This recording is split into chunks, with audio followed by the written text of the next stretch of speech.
Next जो हमारा topic है वो है मिनिमाइजेशन ऑफ डीएफए। हमने जैसे कि पिछली वीडियोस में पढ़ा कि डीएफए क्या होता है, डिटर्मिनिस्टिक फाइनाइट ऑटोमेशन क्या होता है, नॉन डिटर्मिनिस्टिक फाइनाइट ऑटोमेशन क्या होता है।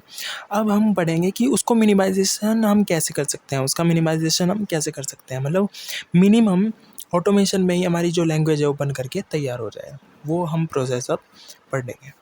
जैसे कि हमने देखा ऑटोमेशन कैसे बनता है। हमारे पास यहाँ पे एक एग्जांपल है ऑटोमेशन का, ये हमारा ऑटोमेटा है, इसके ट्रांजिशंस लिखे हैं। ट्रांजिशंस हम आराम से बना सकते हैं, जैसे कि हम कोशिश करते हैं कि क्यू नोड से अगर हम ए पाथ पर गए तो हम कहाँ पहुँचेंगे, Q1 पर। क्यू नोड से हम ए पाथ पर गए तो हम पहुँच गए Q1 पर। फिर क्यू नोड से हम बी पाथ पर गए तो हम कहाँ पहुँचेंगे, Q2 पर। तो हमने ये लिख दिया। इसी तरीके से हमने ये सारे ट्रांजिशंस लिख लिए हैं, ये ऑटोमेशन हमने बना लिया है। अब नेक्स्ट जो हम देखते हैं वो हमने क्या नोटिस करी इस चीज़ में, वो नोटेशन ये है कि जो NFA है अगर उसमें n नंबर ऑफ रिजल्ट्स आ रहे हैं तो DFA में 2 टू द पावर n जो रिजल्ट्स हैं वो हमारे निकले। ये ट्रांजिशंस हैं, ये ट्रांजिशंस हैं, ये ट्रांजिशंस हमारे ट्रांजिशन रिजल्ट ही तो है यहाँ से यहाँ तक के। तो ये ट्रांजिशन रिजल्ट्स हमारे DFA में 2 टू द पावर n होंगे और NFA में n होंगे। नेक्स्ट चीज़ देखते हैं हम, वो है क्लासेस। इसमें क्लासेस भी होती हैं। अच्छा, क्लासेस क्या है, एक्सेप्टिंग और नॉन एक्सेप्टिंग क्लासेस। ये हमारे स्टेट्स हैं, ये जो Q note, Q1, Q2, Q3, Q4, Q5 है, ये हमारे स्टेट्स हैं।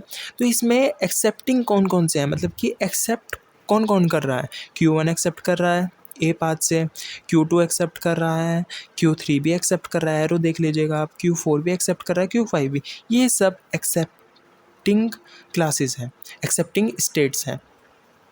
और क्यू नोट जो है वो क्या है, वो ये तो स्टार्टिंग है, तो ये तो एक तरीके से नॉन एक्सेप्टिंग हुआ है ना, नॉन फाइनल हुआ। और ये सब अपने आप में, और हाँ फाइनल भी है यहाँ पे, ये तीनों आपस में फाइनल है। एक्सेप्टिंग क्लासेस को हम फाइनल भी बोल सकते हैं। तो ये तीनों फाइनल, इसके ये अपने सेल्फ लूप बना रहे हैं, देखो ये अपने सेल्फ लूप बना रहे हैं। ये लास्ट पॉइंट है, लास्ट स्टेट्स हैं ये, इसके आगे कोई स्टेट नहीं है। ऐसे ही नॉन फाइनल कौन कौन से हैं यहाँ पे, Q1, Q2, Q नोट, ये हमारे 3 क्लासेस हैं।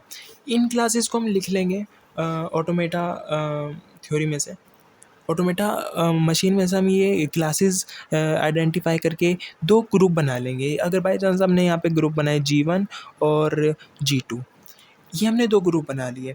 ये हम इस फॉर्म में लिख लेंगे कि pi naught is equals to group 1 और ग्रुप 2।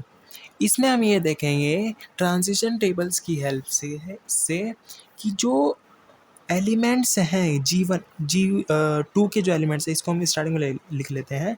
तो G2 के जो एलिमेंट्स हैं, एलिमेंट्स जो हैं G2 के, वे आपस में क्या कहते हैं, आपस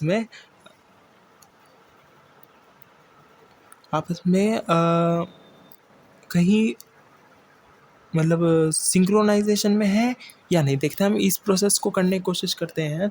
G2 को हम G2 और G1 को आपस में लिख लेंगे। ये अब हम क्या कर रहे हैं, ये हम मिनिमाइजेशन कर रहे हैं DFA का। हमने 2 ग्रुप आपस में लिख लिए हैं, इन ग्रुप्स को हम सॉल्व करने की कोशिश करते हैं, मिनिमाइजेशन करने की कोशिश करते हैं। कैसे करेंगे, Q1 Q note, Q1 Q2, इसमें से हम ट्रांजिशन टेबल की हेल्प से देखेंगे कि क्या जो सीरीज़ है वो सही चल रही है, दोनों ये कॉमन है क्या, क्या जो ग्रुप है इसके जो एलिमेंट्स हैं इंटरनली वे कॉमन है क्या। जैसे सबसे पहले हम 2 एलिमेंट्स को पकड़ेंगे, ग्रुप 1 के 2 एलिमेंट्स, यानी कि Q नोट Q1 को हमने पकड़ा और हमने Q नोट और Q1 को आपस में सिंक्रोनाइजेशन करने की कोशिश करी। Q नोट जो है वो Q1 पर जा रहा है और Q1 जो है वो Q3 पर जा रहा है। यहाँ पर ही हमारा जो सिंक्रोनाइजेशन है, जो कॉमननेस है वो बंद हो चुकी है, यहाँ पे एक कॉमन नहीं है। तो इसके हम 2 ग्रुप दोबारा से बना लेंगे। हमने 2 ग्रुप बना लिए, Q1 और दूसरे ग्रुप में लिख लिया Q नोट Q, और दूसरे ग्रुप में लिख लिया हमने Q1। अब Q1 और Q2 में हम कॉमननेस चेक करेंगे। Q1 और Q2 में क्या कॉमन है, Q3 कॉमन है, बिल्कुल कॉमन है भाई। उसके बाद जो सेकंड एलिमेंट है वो कॉमन नहीं है, यानी कि ये भी आपस में कॉमन नहीं है।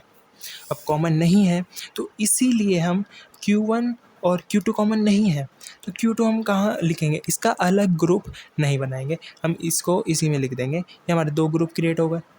नेक्स्ट जो है हमारा एक ग्रुप हो गया हमारा सॉल्व।